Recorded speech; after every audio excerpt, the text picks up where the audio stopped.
One of the first things that we had to do once we started the restoration project on the Rinker Fiesta Vee was we had to remove the old carpeting and the wall and ceiling material.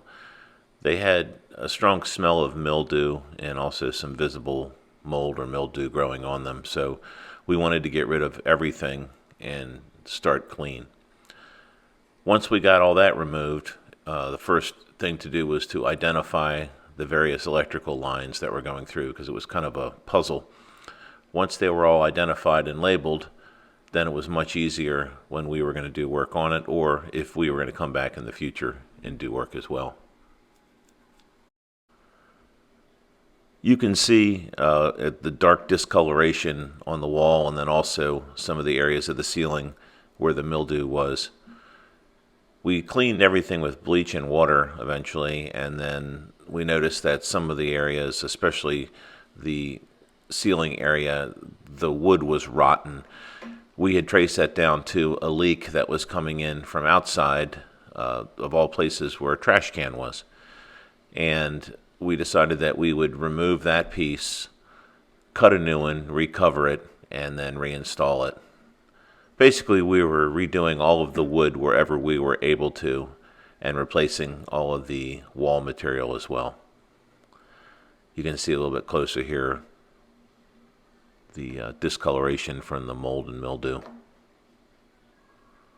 The air conditioner that we're going to replace is located behind that silver square grill, and it's also right in a second sleeping berth area that's pretty tightly contained.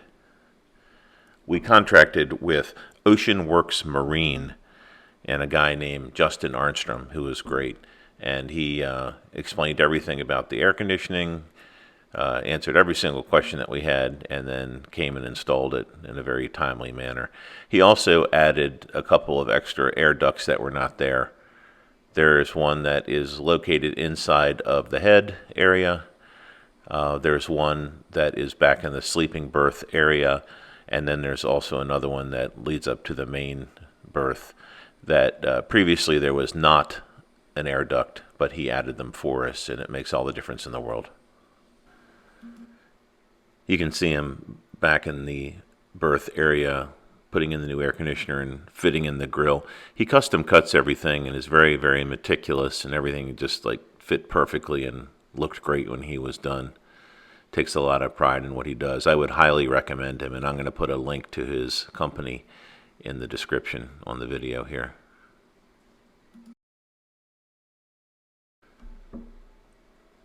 Here you see the ceiling panel above where he was working that we cut a new one, and then my wife recovered it and used stainless steel staples to put the fabric on. We also covered the wood in spar varnish to make it waterproof in case we ever did have a leak.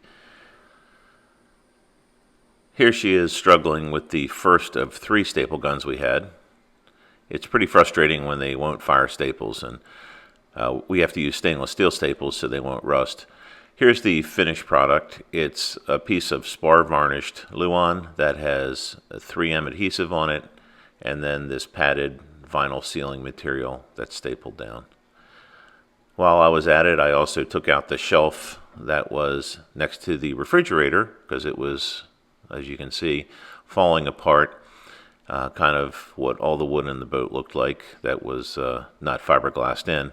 And I ended up making a new shelf and modifying it a little bit. So then we painted it and looks good as new.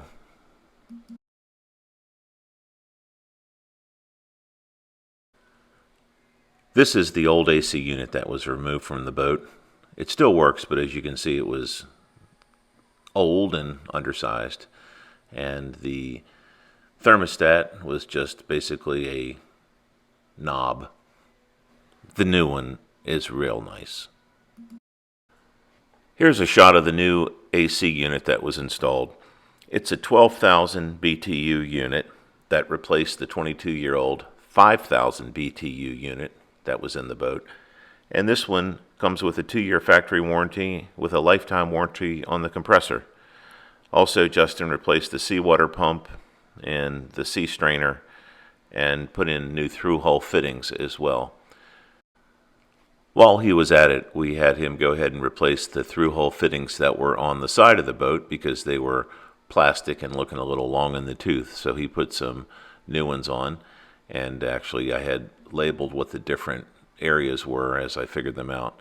So they look pretty nice now, and as we're going through the boat working on stuff, we keep replacing with new and improved, and hopefully it will give us a long time of service and reliability. Incidentally, 3M makes a variety of different marine sealants, and the one that he's using here is 5200, which is the one that you put on when you never want to take something back out. You can see he's very careful with everything and very clean and meticulous, and all of his work is the same way. So I would highly recommend him if you needed any air conditioning put in your boat or service done on it. I think he also works on generators, but we just have him here for the air conditioner.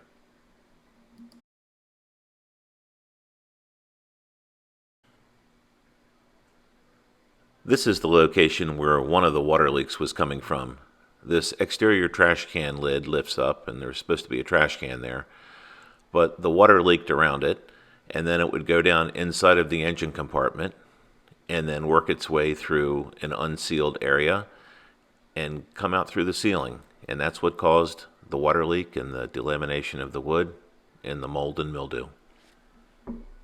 This is the new touchscreen thermostat, which controls the heat and air conditioning and also different fan speeds. It's pretty nice.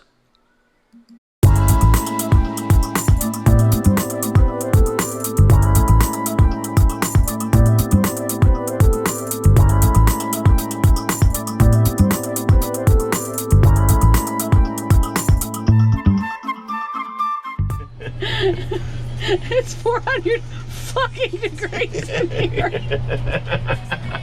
Okay. Let's buy a boat.